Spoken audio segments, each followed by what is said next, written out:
324번째 시간으로 마지막 시간입니다. 오늘 요한복음 강의 24회 마지막 시간에는 요한복음의 고고학, 요한복음에 나타난 고고학에 관해서 1시간 동안 강의하겠습니다.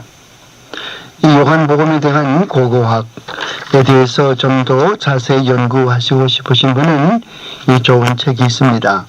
지금 내 앞에 있는 좋은 책, 이 책이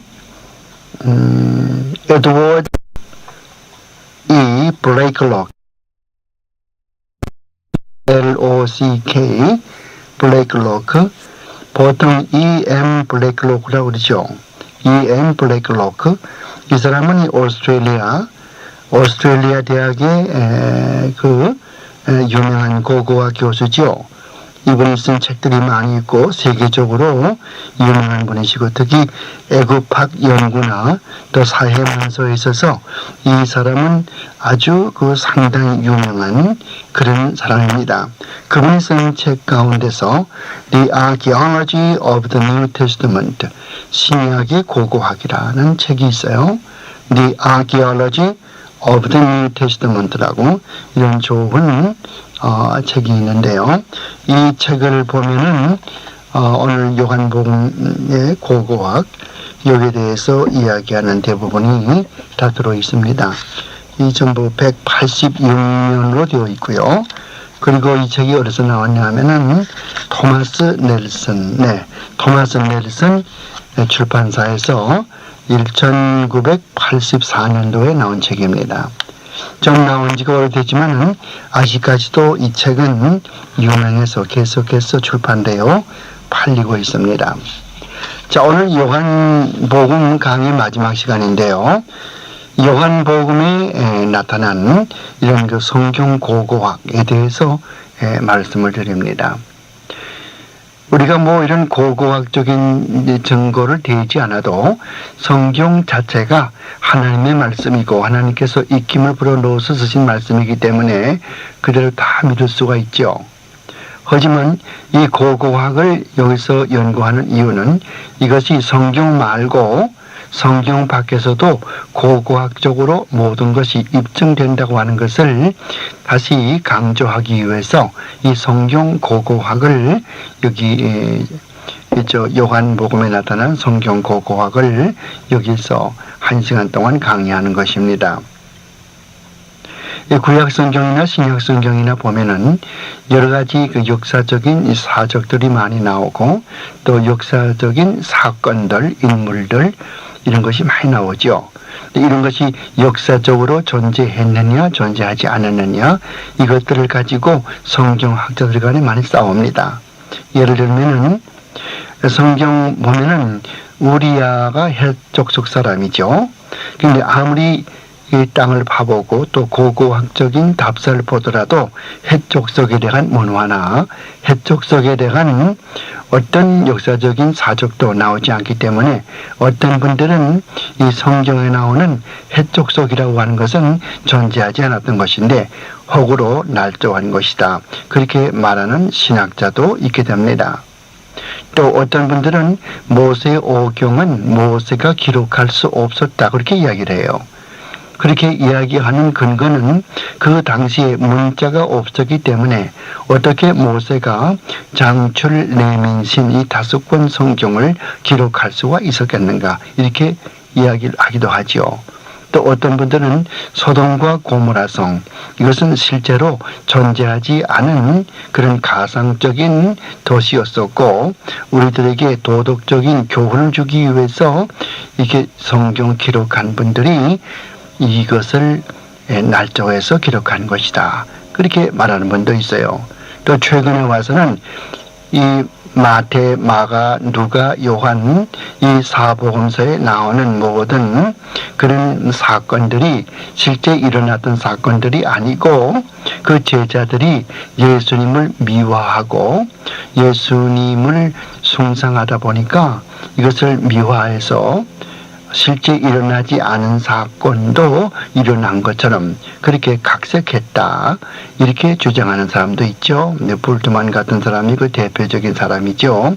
그 밖에도 뭐 율리우스 벨하우젠이라든가 또 뭐 마틴 디벨레우스 같은 사람이라든가 허멘 군켈 같은 사람, 또 시그문드 모윙클 이런 분들이 모두 독일의 학자들이지만은 이런 분들이 그렇게 주장을 하죠. 그래서 이 요한복음 우리 1장에서 21장까지 과거 20일에 걸쳐서 여러분들이 잘 공부했지 않습니까? 근데 거기에 나오는 고고학적인 모든 문헌들, 사건들은 실제 존재했던 일이라고 하는 것도 거기에 엉킨 그 재미나는 그런 이야기도 많이 있습니다.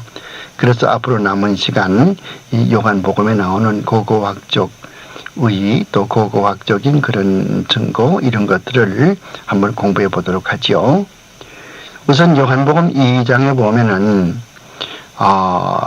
요한복음 1장부터 보죠. 1장부터 보면은 거기에 회막이라는 말이 나오게 돼요. 물론 우리말 성경에는 그런 말이 없죠. 그 말씀이 육신이 되어서 우리 가운데 계신다 그런 말씀이 있죠. 그게 우리 가운데 계신다는 계신다는 말이 원문 성경에서 보면은 스케네요. 그 스케네오라는 말은 스케네라는 말은 그 회막 그런 뜻이거든요.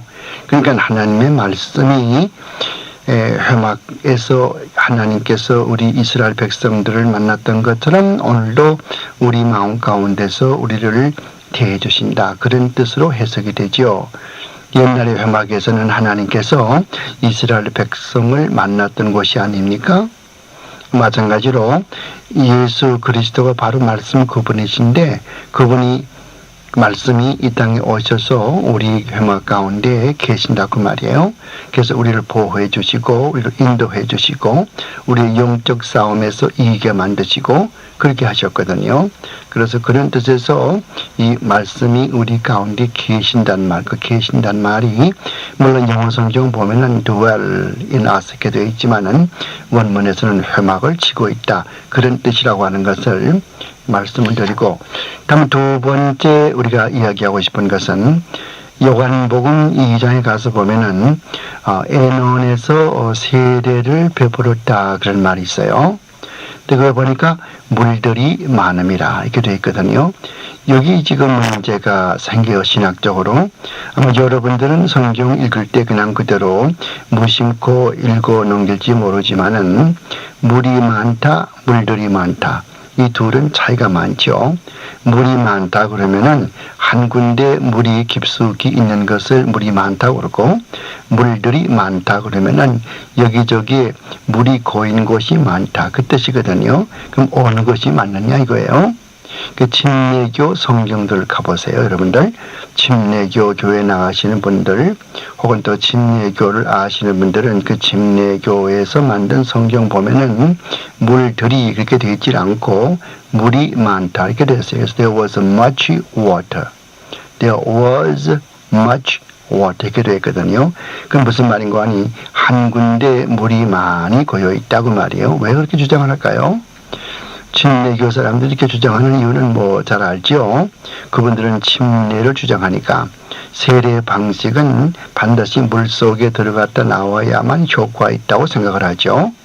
그래서 뭐 장로교를 믿다가도 또 감리교를 믿다가도 침례교에 가입하고 싶은 사람은 반드시 조건이 다시 침례교식으로 침례를 받아야 된다. 영어로 immersion, 물속에 들어갔다 나오는 것. 그러니까 머리 끝까지 물속에 들어갔다 나오는 것이죠. 이렇게 이 침례를 받아야만 침례교의 교인이 된다. 그렇게 주장하지 않습니까? 그래서 그런 침례교의 교리를 믿다 보니까 요한복음 2장에 나오는 그 에논 여기에 물이 많다. 이렇게 성경에 번역을 해서 there was much water. 한 군데 물이 많이 있다. 그래야만 그분들이 주장하는 교리, 즉 물속에 들어갔다가서 나오는 침례가 가능하기 때문에 그런 교리를 펴내죠. 그러나 원문 성경에서 보면은 거기 보면 어떻게 되어 있냐면 폴라 후다타 이랬어요. 그 폴라라는 말은 이게 복수, 중성 복수 형용사이거든요. 그래서 많은, 물론 여러분들이 뭐 이 테이블 들으신 분들 가운데 모두가 다 목사님들이나 신학자들이나 뭐 이런 신학생들은 아니고 아마 대부분 평신도 뭐 신학을 잘 모르시는 분들이겠습니다만은 헬라 말이 정확한 이유가 그 말 자체가 여러 가지로 그 아주 정확한 그런 뜻을 나타내기 때문에 그런 거예요. 왜 신약 성경이 원래가 헬라 말로 헬라 말로 기록이 됐겠습니까? 하나님께서는 구약 성경은 히브리 말로 기록을 하셨고, 물론 그 중에 이제 아람어로, 아랍이 아니고 아람어로 된 부분이 뭐 다니엘서나 에스라서에 몇 군데가 있어요. 하지만은 대부분 구약 성경은 히브리 말로 기록이 됐거든요. 히브리 말로 원래 기록된 것을 나중에 여러 나라 말로 이렇게 번역을 했죠. 근데 신약 성경은 또 이 히브리 말이 아니고 원래가 헬라 말로 기록이 됐습니다. 뭐 헬라 말로 기록이 된 것은 뭐 여러 번 이 테이프를 통해서 여러 번 들으셨으리라고 압니다만은 알렉산더 대왕이 323년에 세상을 떴습니다만은 그 기원전 4세기에 전 세계를 다 정복을 하고 그 전 세계를 헬라 말로 통일시켜 놓았기 때문에 이 말로 어디 가서 전도하면 누구나가 다 쉽게 전도받을 수가 있거든요.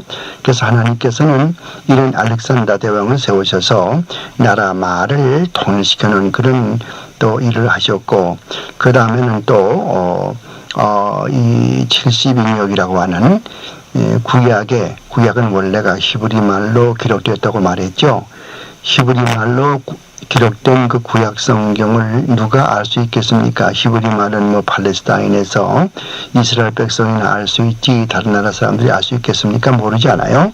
그러니까 전 세계에 복음을 전파하려면은 언어가 상당히 중요하거든요. 말을 이해하지 못하는데 어떻게 복음이 전파되겠어요? 그래서 하나님께서는 알렉산더 대왕을 통해서 전 세계에 헬라 말을 보급시킨 다음에는 그다음에 기원전 2세기에는 이 70인역이라고 하는 저 구약의 히브리 말로 된 구약 성경을 그 당시 유행하던 세계적인 공통어였던 헬라 말로 번역을 했죠. 이것을 70인역이라고 그러죠. 70명의 학자를 예루살렘으로부터 알렉산드리아 지방으로 초청을 해서 거기에서 이 성경을 번역했다. 그래서 70인역이라고 그래요. 그러면 알렉산더가 어디 있느냐? 알렉산드리아는 물론 이제 그 알렉산더 대왕의 이름을 따가지고 알렉산드리아이지만은 그 지명은 어디 있냐면 여러분 지도를 보시면은 아프리카를 보세요. 아프리카를 보시면은 북쪽에 그 애굽이 있는 건 아시죠? 애굽의 나일강이 흐르고 있고 그 델타 삼각주가 있고, 그리고 그 델타 삼각주에서 왼편으로 쭉 가서 보면은 그 해안, 지중해 해안을 따라서 왼편으로 쭉 이렇게 가서 보면은 거기 알렉산드리아라고 하는 항구 도시가 북쪽에 있어요. 이것이 이 알렉산더 대왕의 이름을 따가지고 지어진 그런 이름입니다만은 여기에 유대인들이 한 100만 명이 살고 있었어요. 기원전 2세기에. 이분들이 여기 오래 살다 보니까 자기 나라 말을 다 잊어버렸거든요. 마치 미국에 살고 있는 우리 한국의 2세들이 한국말을 다 잊어버려서 영어만 쓰듯이 말이죠. 그 당시는 어디 가나 헬라 말만 쓰던 곳이고 헬라 말 뭐 관청에서나 학교에서나 어디서나 헬라 말을 통용하던 때니까 헬라 말은 잘 알지만은 자기 나라 모국어는 다 잊어버렸거든요. 그래서 애굽의 프톨레미 4세라고 하는 왕이 이 알렉산드리아 지방에 있는 유대인들 100만 명을 위해서 그들의 성경, 구약 성경을 그 당시 통용하던 헬라 말로 번역하도록 그런 조치를 취해가지고 번역된 것이 70인역이라고 하는 그런 책이죠. 그래서 이것을 영어로 말하면 Septuagint. 물론 Septuagint라는 말은 영어 자체가 아니고 라틴 말이지만은 그 라틴 말의 70이라는 뜻이지만은 이것을 영어식으로 읽다 보니까 Septuagint가 된 것이죠. Septuagint 그러면 70인역. 구약 성경, 히브리 말로 된 구약 성경을 헬라 말로 번역한 것이다. 그렇게 알면 되겠고요. 여기는 지금 의경도 들어가 있어요. 여러분들 그 천주교 성경 보면은 공동 번역이라고 하는 그 성경책 가서 보면은 구약 성경과 신약 성경 사이에 7개의 그런 그 뭐 수전과 목동이라든가 마케비상 마케비하라든가 뭐 그런 그 전도서라든가 이런 것들이 있죠. 또 유다서 이런 것들이 있잖아요. 이건 외경이거든요. 외경을 우리가 인정치 않죠. 왜 인정치 않냐면은 예수님께서 그런 외경에서 한 번도 마태복음에 인용한 적이 없어요. 이 성경 공관복음 가운데서 예수님이 구약 성경을 가장 많이 인용한 곳은 마태복음인데 그 마태복음에 예수님께서 이런 이 외경에서는 한 번도 인용한 적이 없어요. 그래서 그것을 우리가 쓰지를 않고 또 웨스트민스터 신앙고백서가 1647년도에 나왔는데 그 웨스트민스터 신앙고백서 제1장 제1절에서도 흔히 2절이죠. 1장 2절에서도 흔히 외경이라고 하는 것은 하나님의 감동으로 기록되는 것이 아니기 때문에 우리의 수양서적으로 밖에는 가치가 없다. 그렇게 못 받고 있죠. 그래서 역사적으로 볼 때에 전통적인 이 교회에서는 이런 외경은 쓰지를 않고 정경, 즉 구약성경과 신약성경, 그래서 39권의 구약성경, 27권의 신약성경 이것만 정경으로 쓰고 있죠. 캐논이라고 그러지 않습니까? 캐논 그렇게 이야기를 하죠. 캐논 그러면 그 자체가 벌써 이런 그 잣대 우리가 보통 뭐 옷감을 잴 때나 또 뭐 무슨 길이를 잴 때 잣대로 재잖아요. 그 잣대라는 말이 헬라 말로 카논이라고 말하는 것이죠. 그래서 캐논 잣대라 무슨 잣대입니까? 우리 신앙이 옳고 그런 것을 바로 잴 수 있는 것 척도가 이것이 캐논 이것이 정경. 발을 정자하고 성경이라고 경전이라고 쓴 경자 있죠. 실사변에 쓰는 자요. 그래서 이 정경이라고 이렇게 이야기하는 것인데요. 자, 그런데 너무 이렇게 이야기가 정확하게 됐습니다만 다시 본론에 돌아가서요. 2장에 나오는 요한복음 2장에 나오는 그 애는 이 말은 거기에 그 고고학적으로 보면은 이스라엘의 그 에논이라고 하는 그 지방에는 물들이 조금씩 들어있는 그런 늪지대입니다. 늪지대이기 때문에 물들이 한 군데 이렇게 많이 모아 있는 것이 아니고 조금씩 들어있는 그런 것이 많이 있다고 말이에요. 그래서 그 성경에 보면은 폴라 후다타 이제 우리가 말씀을 본 것까지 헬라 말로 신약 성경이 기록되었다고 그랬죠. 헬라 말은 모든 언어 가운데서 가장 정확하기로 뜻이 가장 정확하기로 유명한 그런 말이죠.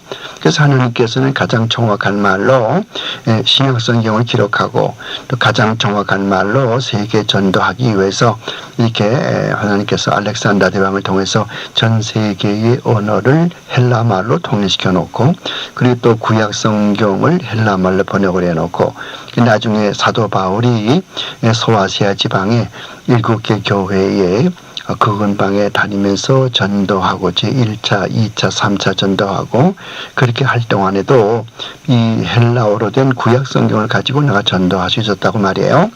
그러면 헬라 말에서 폴라 후다타 이건 물들이 그다음에 후다타 이것은 또 복수 명사거든요. 그러니까 물들이 많았다 이렇게 되어 있어요. 여러분들 그 신약 성경에 사본들이 많이 있어요. 구약 성경 사본은 300개이지만은 신약 성경의 사본은 5,000개가 넘거든요. 그중에 중요한 사본들은 뭐 기본 4세기, 5세기에 나왔던 이 신의 사본이라든가 혹은 또 뭐 알렉산드리아 사본 또 바티칸 사본 이런 것들이지만요. 이런 것들을 보면 전부 폴라 후다타 이렇게 되어 있거든요. 그러니까 물들이 많은 게 사실 왜 물들이 많다고 그랬을까? 한 군데 물이 많이 고인 것이 아니고 여러 군데에 물들이 있는 이런 늪들이 많이 있다. 그 뜻을 나타내는 것이죠. 그래서 이 요한복음 2장에 나오는 애는 이것 가지고 친례교와 장례교 사람들이 많이 싸우고 또 성경을 만들 때도 번역할 때도 친례교 사람들은 there was much water, 물이 많다. 또 한국 또 장로교나 또 뭐 이런 계통의 사람들은 물들이 많다 이렇게 번역을 하죠. 여러분 가지신 성경은 보세요. 어떻게 번역이 되어 있는가? 물들이 많다 그렇게 번역되어 있는지 혹은 물이 많다 이렇게 번역되어 있는지 보시고요. 또 영어 성경도 여러분 비교해 보세요. 킹제임스 성경 같은 것은 there were much water 이렇게 되는지 또 many water 이렇게 되는지 아마 many water 이렇게 되어 있을 거예요.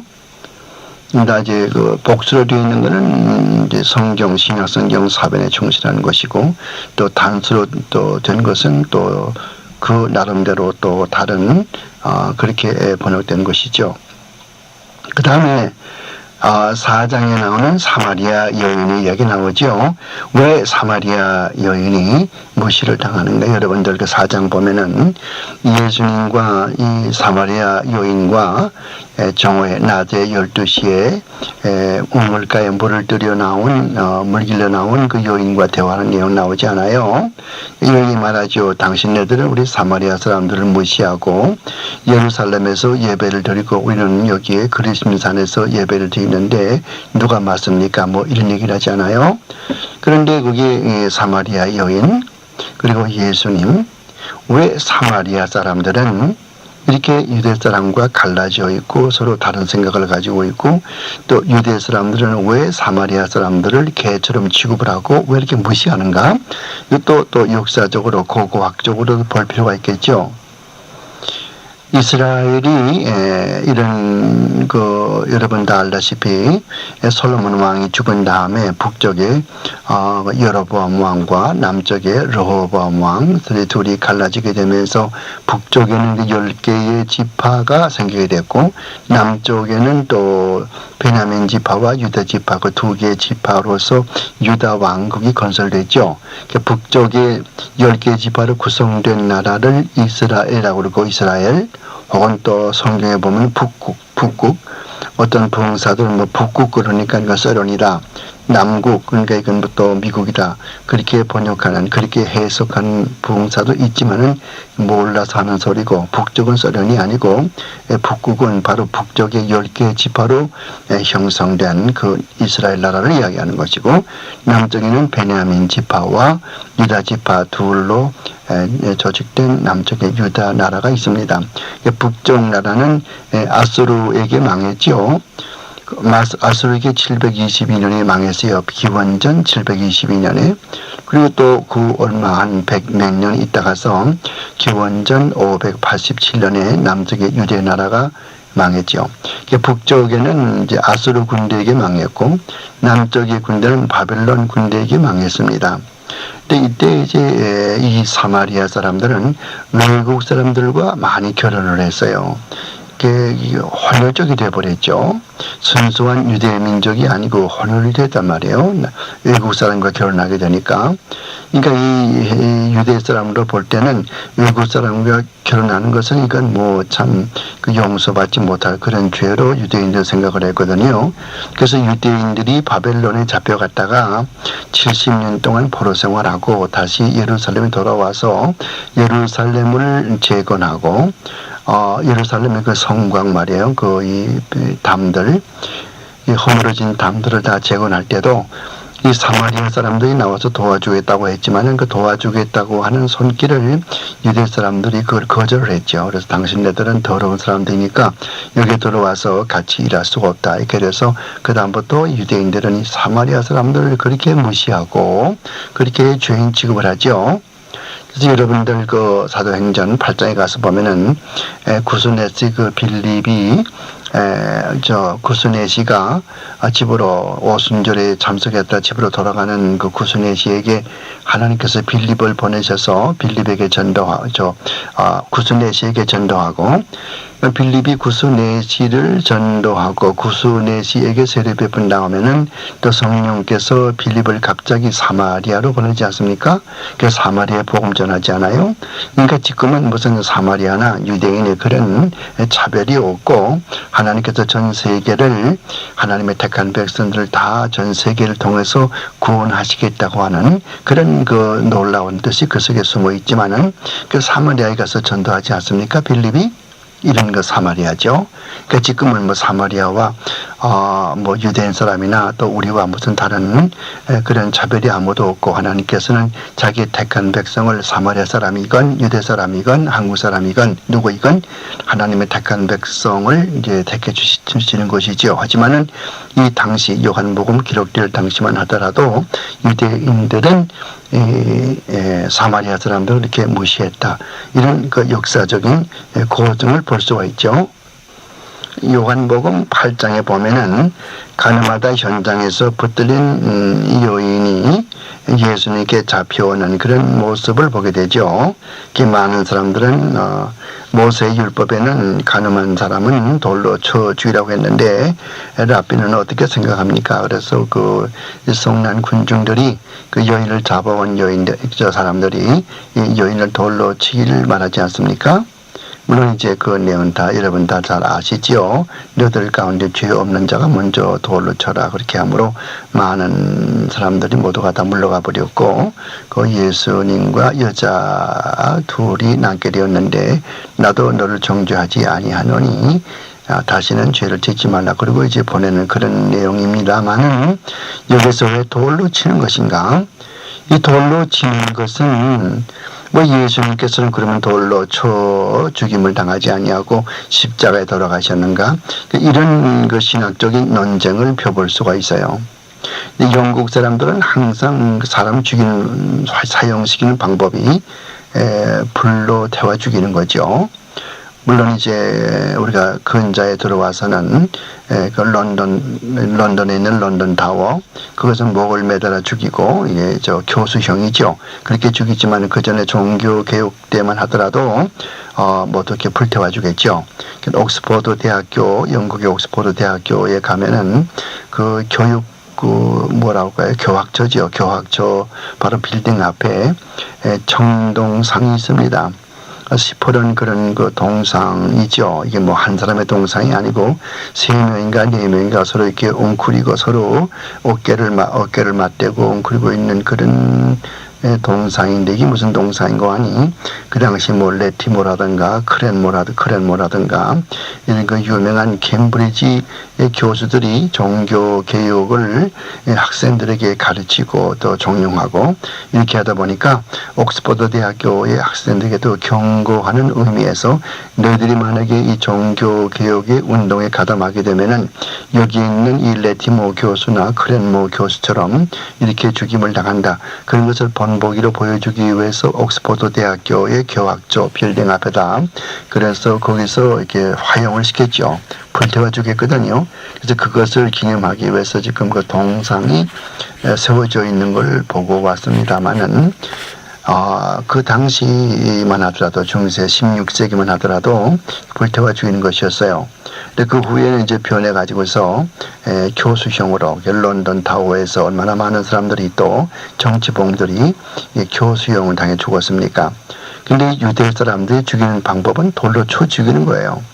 그래서 여러분들 그 아버지가 자식이 불효하면은 그 아버지가 그 아들을 동리 장로들에게 데리고 와서 이 자식은 술에 잠긴 자라 하고 그리고서 부모의 말 듣지 않다 할 것 같으면은 그게 장로들은 어떻게 하라고 그랬어요? 동리 장로들은 그를 돌로 쳐 죽일 것이요. 그렇게 이야기를 했죠.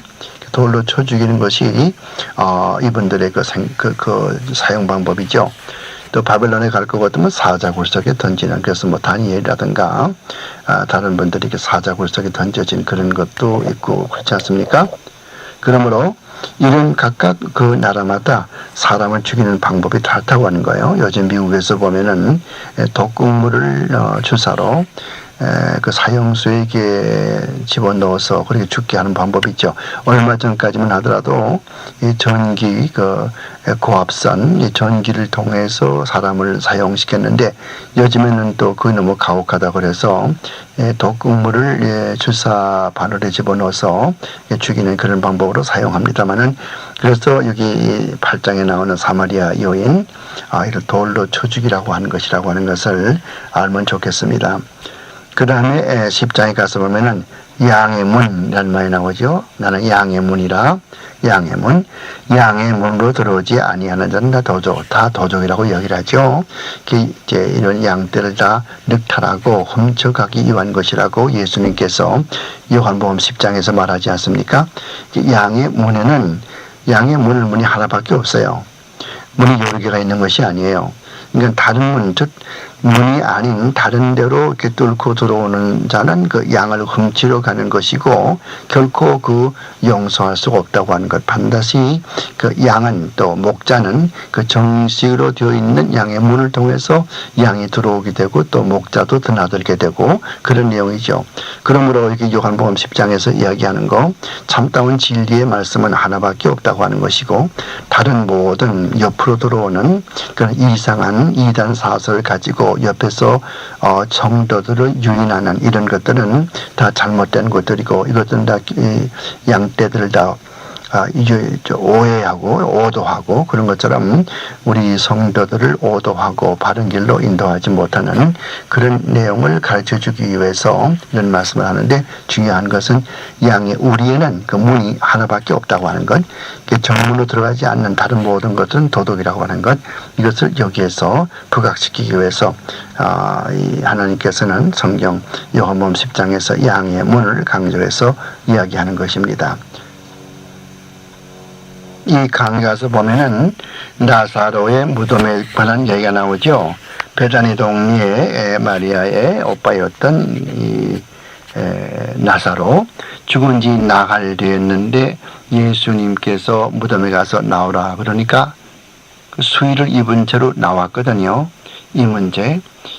여기에 대해서 신학적으로 또 독일의 자유주의 신학자들은 어떻게 그것이 가능한가? 죽은 지 나흘 되는 사람이 어떻게 힘이 있어서 그 문을 열고 나오나 이렇게 이야기를 합니다만은 유대 나라의 무덤이라고 하는 것은 돌로 문을 막아 놓습니다. 돌로 문을 막아 놓으면은 아무도 나올 수가 없죠. 무거우니까요. 여러분 예수님이 그게 묻혔던 동산 무덤 거기 한번 가본 적이 있습니까? 예루살렘 성 밖에 있는 그 모양을 보면요. 그 일대의 모양을 보면은 정말 성경에서 이야기하는 것처럼 그런 거 해골 같이 생긴 그런 동산이에요. 그 바로 해골 같이 생긴 그 동산 바로 왼편에 아래에 무덤이 있거든요. 그 무덤에 보면은 바로 그 우리 맷돌 같은 그 큰 그 맷돌이지만 그보다 몇 배가 큰 둥근 그런 그 무덤을 가리웠던 그런 돌이 거기 있거든요.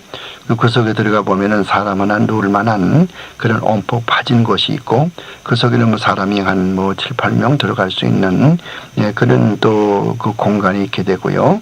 그 앞에는 이제 정원, 동산 정원이 이렇게 있고 그렇죠. 요즘에는 물론 그 동산 옆에 집을 짓고 거기다 이제 사무실도 만들어 가지고서 기념품들을 팔고 있는 걸 보고 왔습니다만은 자 그런데 이게 이 무덤이라고 하는 건 유대 사람들은 무덤을 굉장히 중요시합니다. 일생 동안 돈 모아가지고서 하는 것이 뭔고 하니 좋은 무덤을 준비하는 겁니다. 무덤이 보통 우리 같이 산수가 좋고 경치가 좋고 양지가 바르고 그런 것이 그 사람들의 기준이 아니고 이분들은 그 돌의 질 어떤 질 좋은 돌 거기다 자기 무덤을 파는가 이거예요. 그러니까 이분들의 유대인들의 부자들의 무덤은 항상 이 돌을 깎아가지고 돌로 무덤을 만드는 것입니다. 그 중에도 제일 좋은 것은 화강암이죠. 화강암을 깎아가지고서 거기에다가서 이렇게 무덤을 만드는 거예요. 물론 가난한 사람은 그런 협의는 되지 못해서 보통 돌을 쓰지만요. 그러나 전반적으로 볼 때 그 오스트레일리아의 고고학자였던 아까 맨 처음에 초두에 소개했던 E.M. 블레이크 목사의 이야기하는 것처럼 항상 이 돌로 유대인의 무덤이 되어 있다고 하는 것입니다.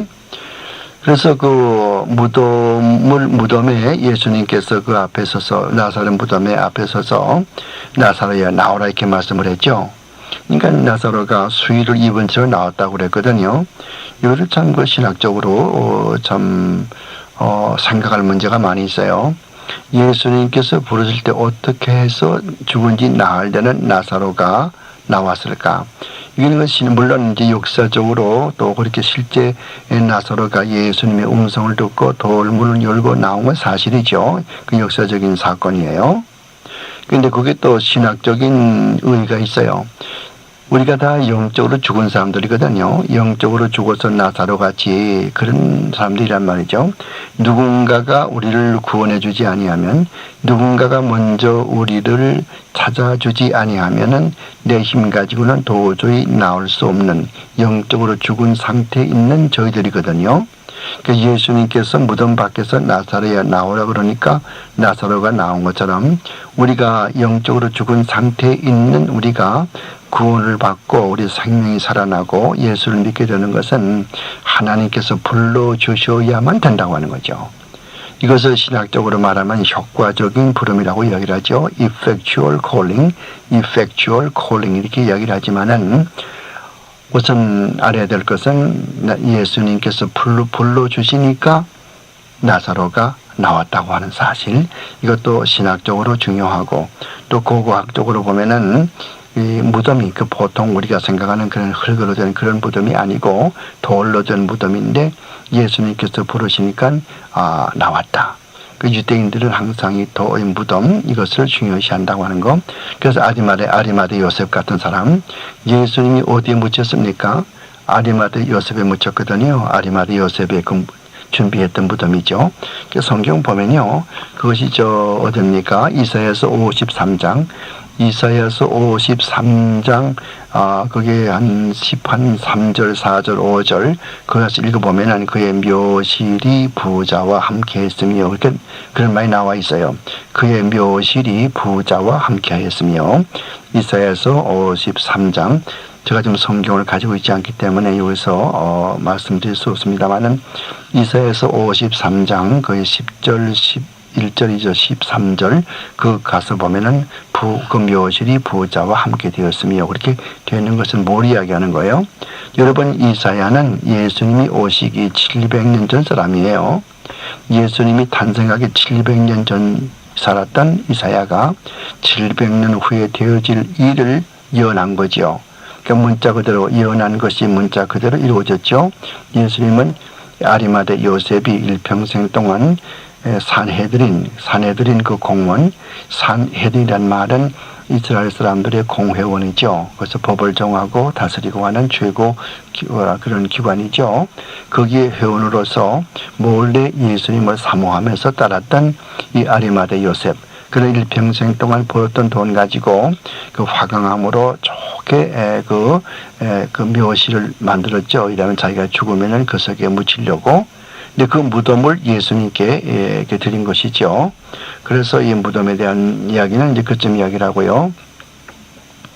그 다음 18장에 가서 보면은 기드론 골짜기로 나가시니, 그런 말씀이 요한복음 18장 1절에 나오죠. 기드론 골짜기.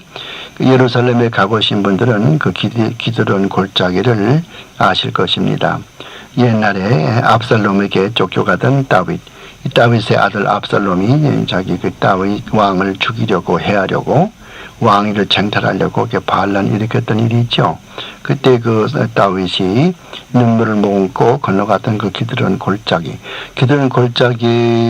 이제 그 내려가기 전에 이쪽 언덕에서 그 골짜기 내려가기 전에 이쪽 언덕에서 보면은 그 반대편 상대방 언덕에는 옛날에 그 솔로몬 왕 때에 1000명 되는 그 첩들이 살았던 그 터전들, 물론 집은 지금 다 없지만은 그 집의 터전들을 이렇게 바라볼 수가 있고, 이 기드론 골짜기를 지나게 되면은 거기에 예수님께서 기도하시던 그 겟세마네 동산이 거기에 펼쳐지게 되죠. 그 겟세마네 동산에 가면 뭐 지금 주기도문 교회도 있고 또 여러 교회가 있습니다만은 안내자 말을 들으면 예수님께서 기도하시던 바위라고 그러면서 또 큰 바위도 있고 그런다 뭐 그런 것도 우리가 이제 뭐 역사적으로 그런 일이 있었지만 과연 그 장소에서 그 바위에 대고 예수님께서 그 바위에다 손을 얹으시고 기도했겠는가 그건 우리가 믿을 수 없죠. 하지만은 거기에 그 예수님께서 기도하셨다고 하는 그 바위도 볼 수 있고 또 아름디리 뭐 그분들마들 것도 뭐 이전련됐다고 하는 큰 그 감람나무도 거기에 올리브나무죠. 올리브나무도 거기에 몇 그루 한 서너 그루가 있는 것을 보고 왔습니다만은 그것에서 중요한 것은 그것에서 그 겟세마네 동산에서 예수 그리스도께서 땀이 빗방울처럼 흐르는 가운데서 아버지여 할 수만 있거든 이 잔을 내게서 떠나게 도와주시옵소서 하지만은 내 뜻대로 마옵시고 아버지의 뜻대로 하옵소서 이렇게 기도했다고 하는 것 그게 조금 못 미쳐서 그게 제자들이 잠을 자면서 잠시도 깨어있지 못하더냐 그렇게 말씀하시던 것이 바로 그것이거든요. 그래서 여기 기드론 골짜기로 나가시니 그 기드론 골짜기 그런 곳이라고 하는 것을 말씀을 드립니다. 기드론 골짜기를 이제 지나서 그 겟세마네 동산에 가면은 주기도문 교회가 있다고 그러는데 그 주기도문 교회는 그 한국말로 된 주기도문도 누가 썼는지 모르지만은 거기에 붙어 있는 걸 볼 수 있어요. 세계 여러 나라 말로 주기도문이 쭉 기록된 것을 볼 수 있습니다. 그다음에 그 겟세마네 동산이라고 하는 것은 원래가 그 기름 짜는 곳이라 이것이 겟세마네라는 뜻입니다. 기름 짜는 곳이라 거기에 그 옛날에는 거기가 이제 그 올리브의 농장이었으니까 거기서 나오는 그 나무에서 나오는 올리브를 가지고서 기름을 짰던 곳이라고 그렇게 이야기를 해요. 그다음에 18장 27절 가서 보면 닭이 울더라. 이런 그 가야바의 법정 이야기가 나오죠. 지금도 예루살렘에 가면은 이 가이사의 법정을 이렇게 볼 수가 있어요. 지금은 그곳에 교회가 서 있고 그 교회의 종탑, 뾰족한 종탑 위에는 수탉 한 마리가 거기에 이제 그 모양이 거기에 동상으로 서 있죠. 그럼 이제 베드로가 닭 울기 전에 3번 주님을 부인했다고 하는 그것을 상징하기 위해서 닭 모양의 동상이 그 뾰족탑고 교회 뾰족탑 종탑 위에 서 있는 걸 봅니다만은 여기 유대인들의 그 산헤드린에서 예수님을 심판하는 세계에서도 이 유래를 볼 수 없는 거죠. 왜 그런 거니? 유대 사람들은 세계 어디 가든지 밤에 재판하는 그런 게 없어요. 항상 뭐 유대 본국에서도 마찬가지죠. 밤에 재판하는 법이 없지만은 예수님을 재판할 때는 이 가야바의 법정에서 재판을 받은 것이죠. 그때 이제 베드로가 나타나서 재판하는데 그 재판하는 가야바의 법정에 불을 쬐고 있는데 하들 것 없는 그 여자 비자 하나가 너도 그와 함께 한 사람이지 아니라고 부정을 하고 또 내가 분명히 그 말고의 귀를 뵐 때 내가 뵌 것을 내가 보았다 그렇게 해도 모른다고 그랬고 또 다시 한번 너는 분명히 갈릴리 말의 액센트가 갈릴리 액센트이기 때문에 너는 분명히 예수와 함께한 분이다 그렇게 이야기해도 아니라고 그러고 그래서 마지막에 3번째로 부인하니까 닭이 울었다고 하는 한번 그 예루살렘에 가시면 꼭 그 가야바의 법정에 한번 가보실 필요가 있다고 생각을 합니다. 그 다음에 18장 28절 말씀이나 33절 말씀 가서 보면은 관정이라는 말이 나오죠. 관정. 관정이라는 말. 이건 물론 이제 그 예수 그리스도께서 빌라도, 당시 유대 총독이었던 빌라도의 궁정, 그 앞에서 재판받는 곳이었었는데요. 여기서 우리가 하나 이제 꼭 알아야 될 것은 이 예수님께서 빌라도에게 재판받기 위해서 밟고 올라갔던 그 청층대가 있어요. 이게 물론 이제 관정이죠. 요한복음 18장에서는 관정 그렇게 번역이 되어 있습니다만은 거기에서 청층대를 밟아서 이제 관정에 올라가게 되는데 그 청층대에 엉킨 그런 스토리가 있어요. 그 청층대가 지금은 어디가 있냐면은 저기 그 로마에 있는 세인트 레터런 처치라고 그런 교회의 층층대로 되어버렸죠. 그 사연이 어떻게 된 거니? 기원 300년에 살았던 콘스탄틴 황제 어머니 헬레나가 상당히 그 종교심이 강하고 또 신앙심이 기독교에 심취한 또 그런 신앙심이 강한 그런 여자였었거든요. 그래서 예수님께서 밟고 올라갔던 그 빌라도에게 재판받기 위해서 층층대를 밟고 올라갔던 그것을 사람들을 시켜서 로마로 가져왔죠. 로마로 갔다 가서 다시 교회를 짓는데 그 교회 이름을 세인트 레터란 처치 LATERAN 레터란 처치라고 이름을 붙이고 그 교회에 올라가는 층층대를 바로 그 돌로 대체했다고 하는 거. 예수님이 밟았던 그 돌을 레틴이죠. 세인트 레터런 처치의 층층대로 만들었다고 하는 것이죠. 그래서 그것이 유명하고 그래서 물론 여러분 그 헬레나라는 사람은 여기저기 그 교회를 많이 세웠어요. 예수님께서 골고다 언덕에 올라갈 때에 가끔 쉬셨거든요. 지금도 거기에 성모교회, 이제 그 정원교회 말고 예수님이 묻혔다고 하는 그런 두 군데가 있어요. 하나는 이제 동산교회는 아까 내가 이야기했던 것이고, 그 1880년대 영국 사람이 예수님이 묻혔던 동산묘지를 발견했고요. 그 전까지는 이 성묘묘지라고 전혀 다른 것에 예루살렘 반대편에 있는 그런 묘지인데요. 여기 보면은 휘황찬란하고 금으로 은으로 이렇게 전부 이렇게 도금을 하고요. 그리고 또 지진이 났을 때에 바위가 깨졌다고 하는 그런 그 바위도 거기에 지금 볼 수가 있고요. 이게 이제 캐톨릭이나 또 동방교회 여기에서는 여기가 예수님이 묻혔던 곳이라고 그러고, 또 개신교나 또 정통신학에서는 동산무덤이 예수님께서 묻혔던 곳이라고 그러고, 동산무덤은 가든 툼이라고 말하고, 저기 또 천주교들이 믿는 성모교회는 홀리 세펄커라고 이야기를 합니다. 근데 제가 지금 이야기하려고 하는 것은 콘스탄틴 황제 어머니 헬레나가 여기저기 교회를 많이 세웠는데 예수님께서 성모교회로 올라가는데 가끔 쉬시고 또 쉬고 또 쓰러지고 이렇게 했거든요. 근데 그것마다 교회를 지었다고 하는 거. 그래서 성모교지에 가보려면은 여러 개의 그 교회를 거쳐서 가게 돼 있어요. 그것이 그냥 보통 세워진 교회가 아니고 예수님께서 십자가를 지고 골고다 언덕으로 올라갈 때 넘어지고 한 것이라 그런 내용이죠.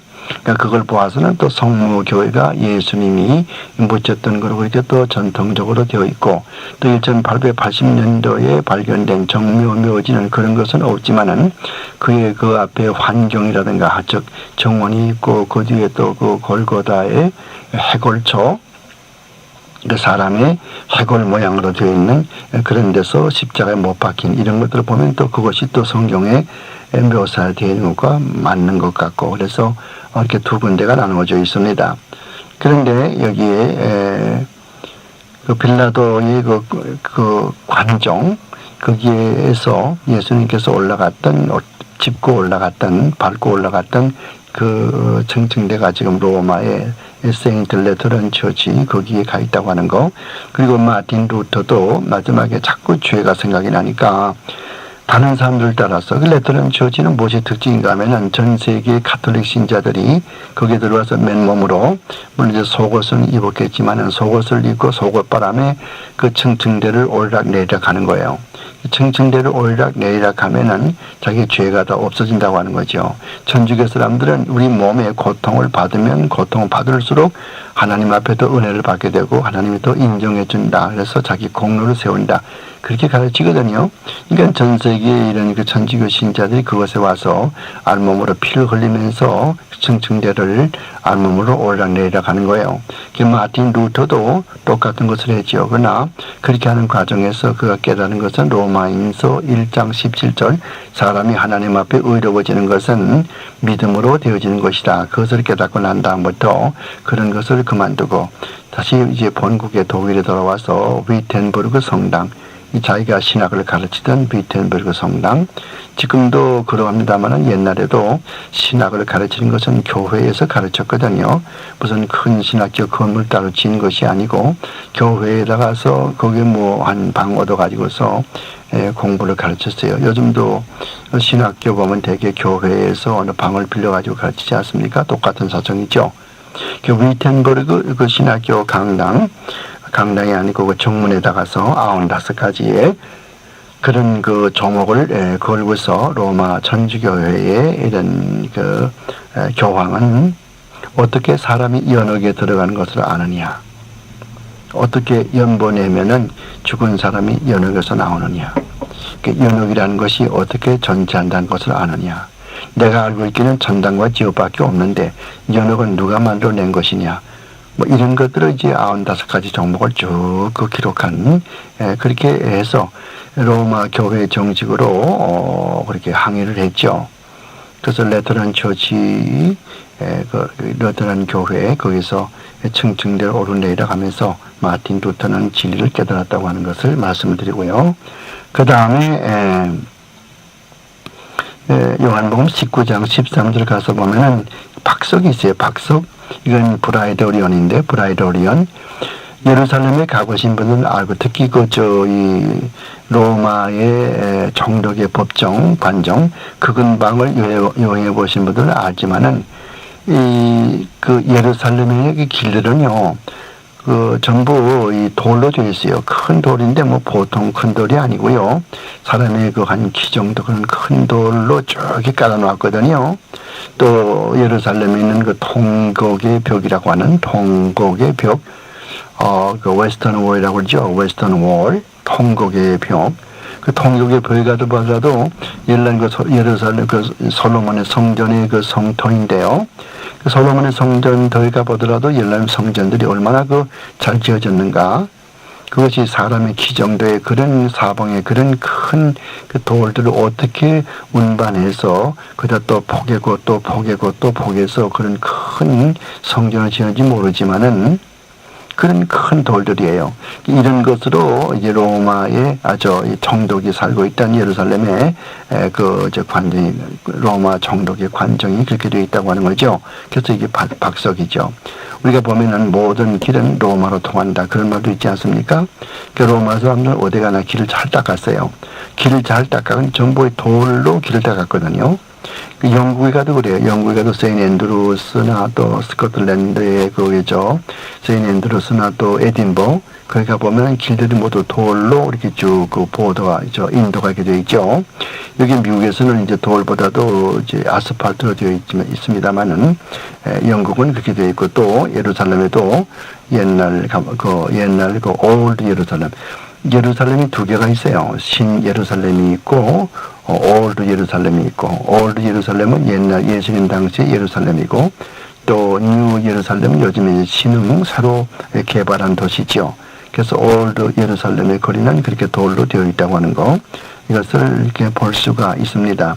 19장 19절에 가서 보면은 예수님께서 십자가에 달리실 때의 명패에 3개 국어로 기록되어 있다고 그랬죠. 그건 히브리어와 로마 말과 헬라 말로 됐다고 그래서요. 왜 이렇게 됐는가? 히브리어, 로마, 헬라. 이것은 이제 빌라도가 예수님을 십자가에 못 박혀 허락했을 때에 자기가 친히 써가지고서 이번은 그 나사렛 예수라 이렇게 이름을 썼죠. 여러분들 십자가에 못 박힌 그 모습을 볼 때에 십자가 꼭대기에다 INRI 이렇게 쓴 걸 보죠.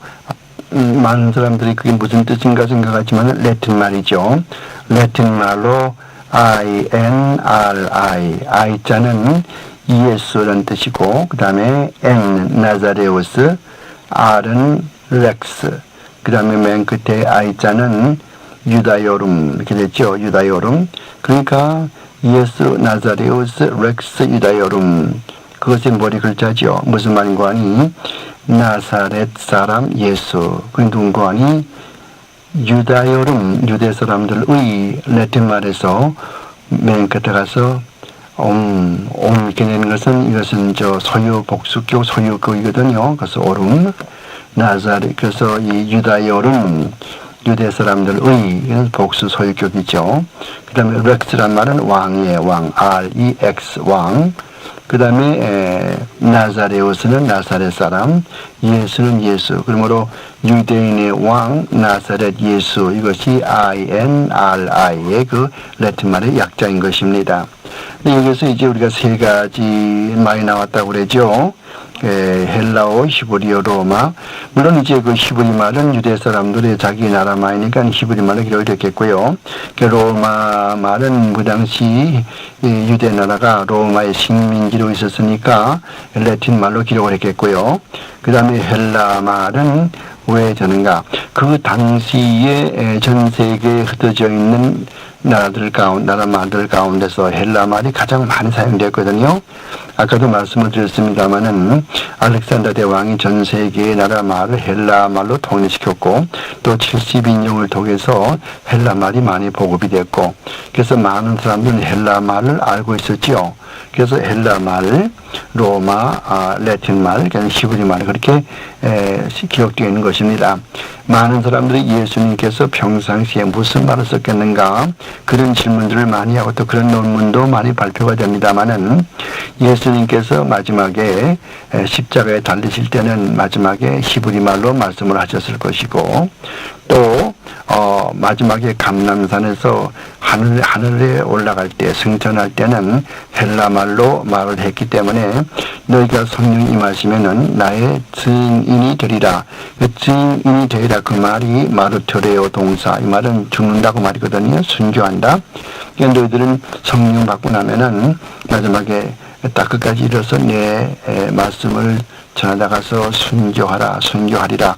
그런 뜻으로 알아들었던 모든 제자들은 주님의 그 말씀을 따라서 요한 제자를 빼놓고 모두가 다 순교했지 않습니까? 그러니까 그럴 때는 또 성천하실 때는 또 이런 헬라 말을 썼을 것이고 또 갈릴리 지방에서 이방인들에게 전도할 때는 이방인들은 헬라 말밖에 모르니까 헬라 말로 전도했을 것이고 그러나 예수님께서 마가의 다락방에서 마지막에 그 성찬식을 거행할 때 최후의 만찬 때는 물론 히브리 말로 사람이 죽을 때는 자기 나라 말이 가장 자기 모국어 가장 마음이 와 닿거든요. 어떤 나라 사람도 마지막에 죽음을 앞에 놓고는 자기 모국어로 말하지 않습니까? 그런 거로 이 성찬 마지막에 이런 교회 만찬 때는 히브리 말을 썼을 것이라 그렇게 주장하는 분이 많이 있고요. 또 어떤 분은 또 아람어도 말하는 분이 있어요. 이스라엘 백성이 바벨론에 잡혀가 가지고서 70년 동안 있는 동안에 자기 나라 말을 다 잊어버렸기 때문에 그 아람어가 따라와 가지고서 아람어도 통용되었을 것이라.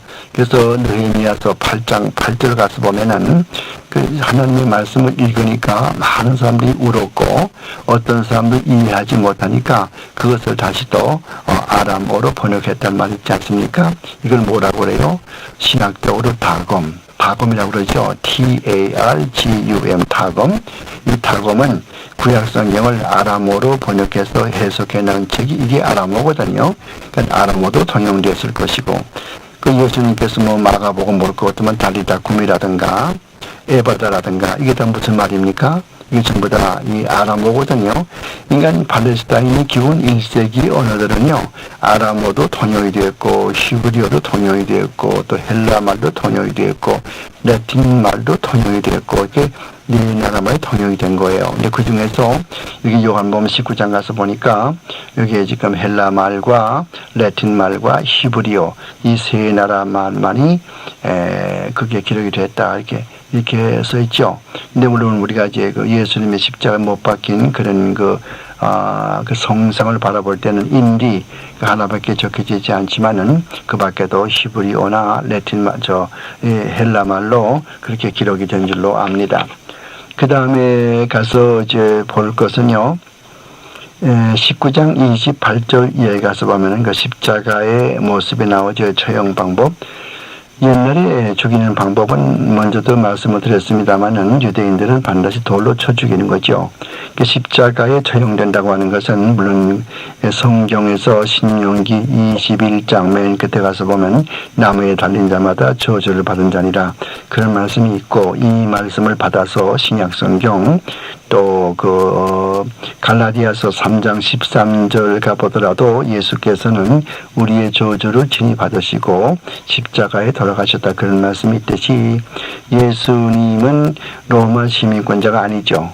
그래서 로마 시민권자가 아닌 예수님은 십자가로 이렇게 처형을 이제 로마 사람들이 했죠.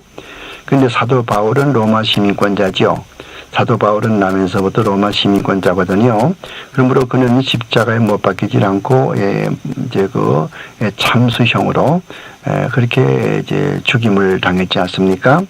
그러니까 그 십자가의 처형 방법, 왜 예수님께서 십자가에 돌아가셨냐? 첫째는 구약 성경에서 그렇게 하나님께서 예언하셨기 때문에 신명기 21장 맨 끝에 절 여기 예언했기 때문에 이렇게 된 것이고, 또 둘째 이것은 실제 역사적으로 로마의 처형 방법이 로마 시민권자는 참수용으로 사형에 처하고 로마 시민권자가 아닌 사람은 이렇게 십자가에 처형을 한다.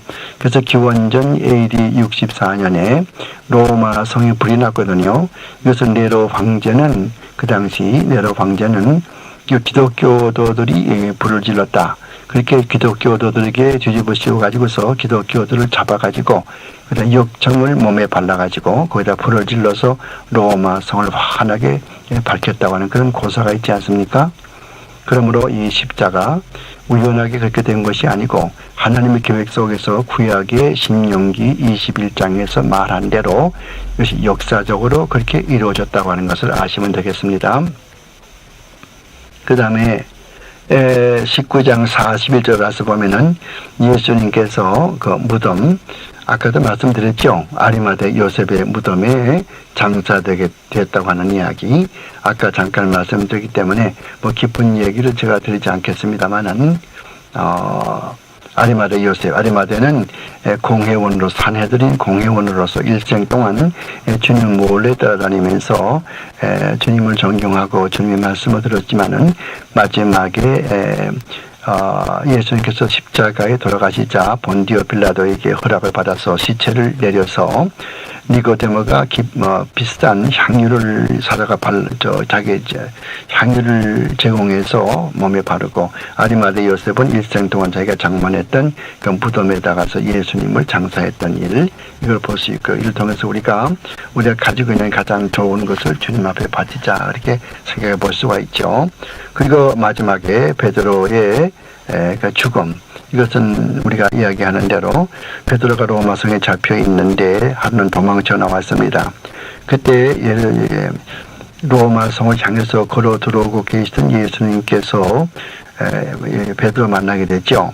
그때 베드로가 예수께 묻는 말이 쿠 바디스 도미네, 쿠란 말은 어디로, 바디스는 가시나이까, 도미네 주여, 주여 어디로 가시나이까, 쿠 바디스 도미네 이렇게 물으니까 예수께서 내가 너를 위해서 다시 한번 십자가에 못 박기 위해서 다시 성에 들어가노라.